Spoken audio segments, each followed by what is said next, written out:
अब सोल की एक्सपेक्टेशन है कि मैं वापस बॉडी में आऊँगी, और बहुत बार मुझे एज ए मीडियम उनको कहना पड़ता है कि अब ये बॉडी आपको लेने के लायक रही नहीं, आप छोड़ दीजिए। तो वो कहती है नहीं, ये ठीक हो जाएगी, इसको ठीक होना पड़ेगा क्योंकि मेरे काम अभी बाकी हैं। कभी कभी कोई एंसेस्टर हमको लेने आता है, हमारे पेरेंट्स हमें लेने आते हैं, हमारे ग्रैंड पेरेंट्स लेने आते हैं, तो कभी वो ग्रैंड पेरेंट्स की फेस भी हमारे फेस में दिखने लग जाती है। डेथ हैंगिंग एक ऐसा प्रोसेस है जिसमें एक सोल बॉडी छोड़ना चाहती है पर छोड़ पाती नहीं है। आज का एपिसोड बहुत ज़्यादा इंटरेस्टिंग होने वाला है, इसलिए अपनी सीट मत छोड़िएगा, क्योंकि आज हम आपको ऐसे ऐसे एग्जाम्पल्स, रियल लाइफ इंसिडेंट्स बताएंगे, सुनाएंगे, जो वाकई आपको एक बार तो हिलाकर रख देंगे। तो आज है हमारे साथ साइकिक मीडियम, स्पिरिचुअल कोच और स्पिरिट्स और ह्यूमन लाइफ को कनेक्ट करने वाली doctor Manmeet Kumar. Hello ma'am. Hello. So आज हम आपसे काफ़ी सारी कॉन्वर्सेशन करेंगे, जिसमें से पहला क्वेश्चन मेरा आपसे ये रहेगा कि हम कहते हैं कि जब कोई डेड बॉडी जब कोई इंसान मर जाता है तो उसकी बॉडी से जब सोल निकलती है तो वेरियस पॉइंट्स होते हैं, मतलब ऐसा मैंने पढ़ा है, बट एग्जैक्टली में क्या होता है ये मैं आपसे जानना चाहूँगी। हाँ जी, तो जब भी कोई सोल एक बॉडी को छोड़ती है, वो काफ़ी पॉइंट से छोड़ सकती है, ये आपने बिल्कुल सही सुना है। ज़्यादातर सोल जो है वो मूलाधार चक्र से निकलती है।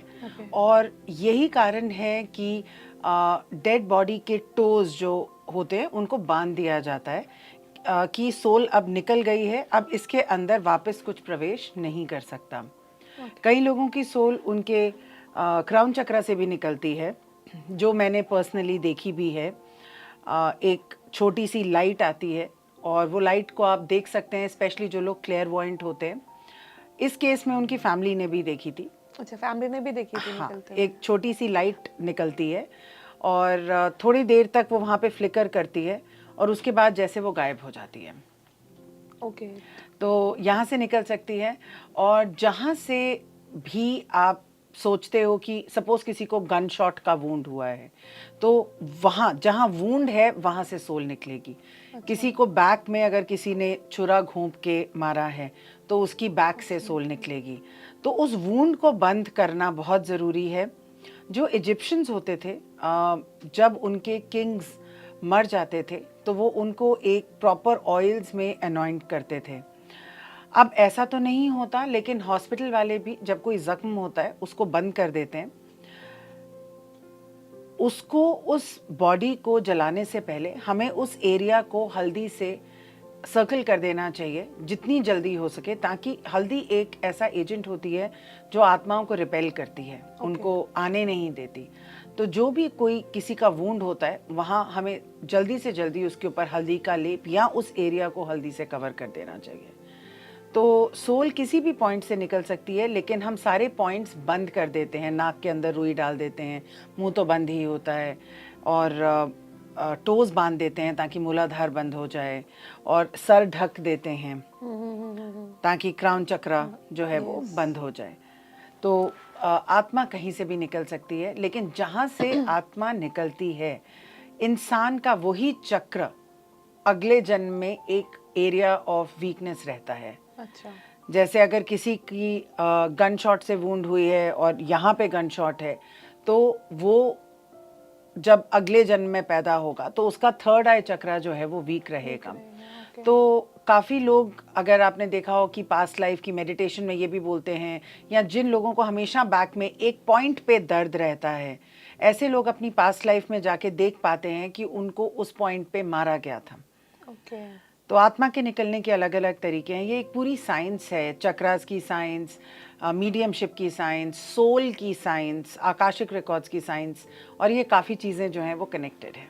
तो मैम एक क्वेश्चन मेरे माइंड में ये भी आ रहा है कि जैसे कोई, मैंने सुना है और शायद मैंने ये एक्सपीरियंस भी करा है कि जब किसी की फेस बिफोर डेथ या मतलब डेथ होने वाली है वो चेंज हो जाता है।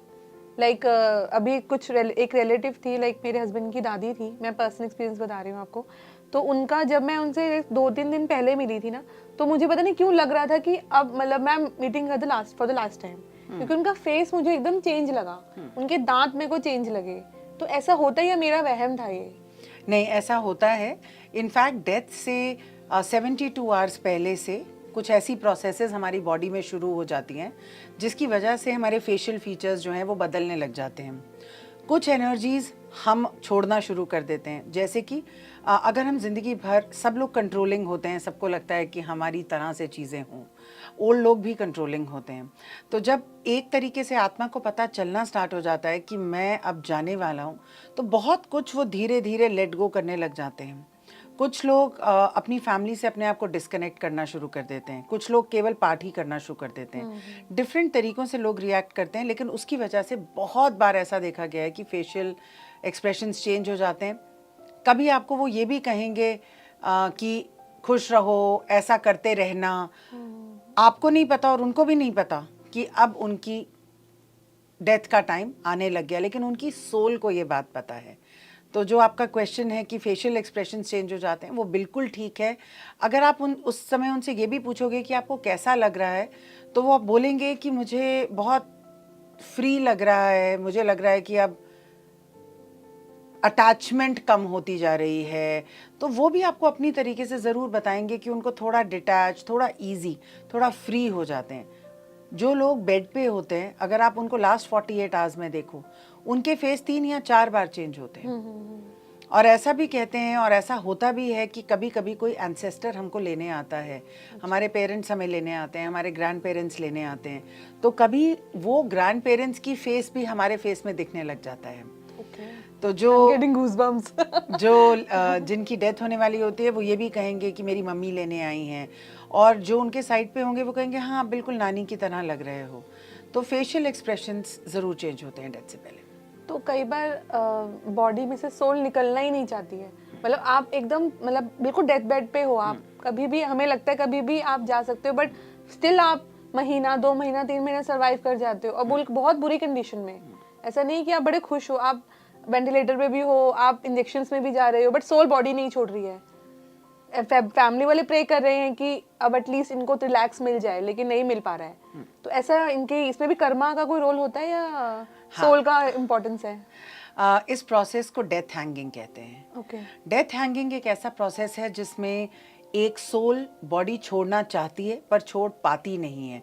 इसके कई रीजंस हो सकते हैं। सबसे कॉमन रीज़न इसका है कि वो सोल को लगता है कि मेरे कुछ काम अधूरे रह गए हैं।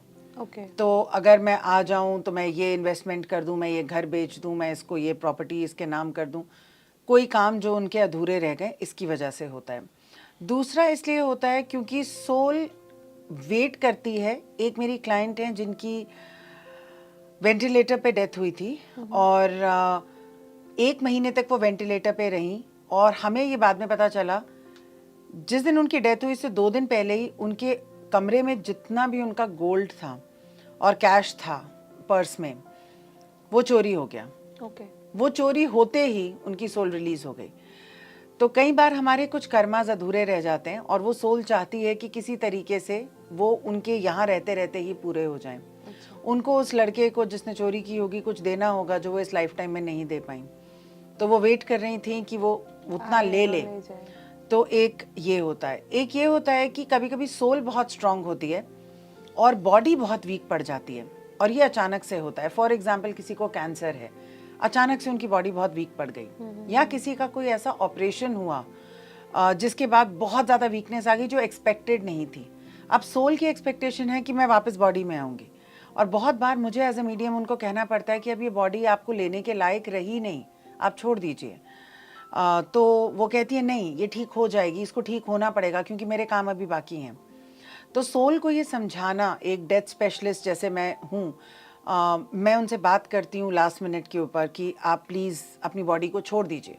तो वो कहती है नहीं, इसने मेरा ये देना है, या मेरी बॉडी स्ट्रांग है, आप कुछ दिन कोशिश कीजिए, मुझे ये एंटीबायोटिक दीजिए, मैं ठीक हो जाऊंगी। सोल कहती है हाँ, कि वो बॉडी ठीक हो जाए। तो ये जो डेथ हैंगिंग होती है उसमें सोल की ज़रूर कुछ ना कुछ एक्सपेक्टेशन, नहीं तो किसी का कुछ चुकाना, चोरी होते ही, कुछ और होते ही वो सोल रिलीज हो जाती है।